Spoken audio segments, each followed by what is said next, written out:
Cyclone মোকা বা ঘূর্ণিঝড়টা যেটা আমরা 7-10 দিন ধরে ফলো করছি সেটা কিন্তু অনেক শক্তিশালী হয়ে আমাদের দোরগোড়ায় এসে গেছে। আগামীকাল সকালে সেন্ট মার্টিনকে কেন্দ্র করে এটা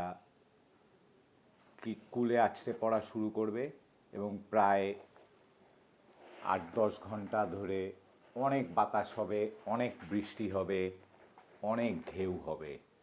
সো আমরা এখানে যেমন দেখতে পাচ্ছি যে ঝড়টা কিন্তু এই পুরাটাই একটা ঝড়। এবং এইখানে আমাদের সেন্ট মার্টিন দ্বীপ, যেখানে ঝড়ের কিনারা প্রায় পৌঁছে গেছে, এটা ঝড়ের চোখ, ওর চোখ ফুটে গেছে। ও এখন অনেক শক্তিশালী একটা ঝড়, এই কেন্দ্রতে অনেক ঠান্ডা এবং চারপাশে অনেক জোরে বাতাস ঘুরতেছে। এইটা আস্তে আস্তে সেন্ট মার্টিনের উপর দিয়ে পাস করবে। তো আপনাদেরকে আরেকটা জিনিস আমি দেখাইতে চাই যে এটা জয়েন্ট টাইফুন ওয়ার্নিং সেন্টার বলে একটা আমেরিকান নেভি থেকে 6 ঘন্টা পর পর আমাদেরকে তথ্য আপডেট করতেছে।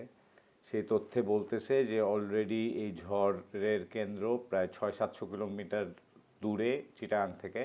নটিক্যাল মাইলকে ডাবল করে দেওয়া লাগে কিলোমিটারের জন্যে। আর এ প্রায় 12 × 24 কিলোমিটার স্পিডে মুভ করতেছে এবং এর কোনো কোনো জায়গায় ঢেউয়ের উচ্চতা 50 ফিট। এখানে আমাদের কাছে 2023 সালে জোয়ার ভাটার বই আছে, যেখানে আমরা দেখতে পাচ্ছি যে নাফ নদীর মুখে আগামীকাল সকাল 4:47-এ 2.62 মিটার পানি, মানে জোয়ার ভাটা শুরু হবে। 11টার দিকে ফুল ভাটা, আবার সন্ধ্যা 7টার সময় ফুল জোয়ার। সো এটা খেয়াল রাখতে হবে যে অনেক জলোচ্ছ্বাস হইতে পারে যদি জোয়ারের সময়টায় ঝড়ের সবচেয়ে শক্তিশালী অংশটা সেন্ট মার্টিন পাস করে। সো এখন আমরা আমাদের উইন্ডিতে গেলে দেখতে পাচ্ছি যে ঝড়টার কিনারা অলরেডি টেকনাফ বা সেন্ট মার্টিনের কাছাকাছি পৌঁছে গেছে। এই জায়গাটায় সেন্ট মার্টিন দ্বীপ। সো আমরা আমাদের পুরানো পদ্ধতি ফলো করে যদি সামনের দিকে যাই, সকাল 5টার দিকে ঝড়ের কিনারা বা 9টার দিকে সেন্ট মার্টিনে পৌঁছে যাচ্ছে এবং বেলা 12টা, 1টা, 2টা নাগাদ ঝড়টা অনেক জোরে আগাচ্ছে, স্পিড বাইরে গেছে ঝড়টার। সো একটু আগেও হইতে পারে। আপনারা এখন খেয়াল রাখতে হবে, লক্ষ্য রাখতে হবে যে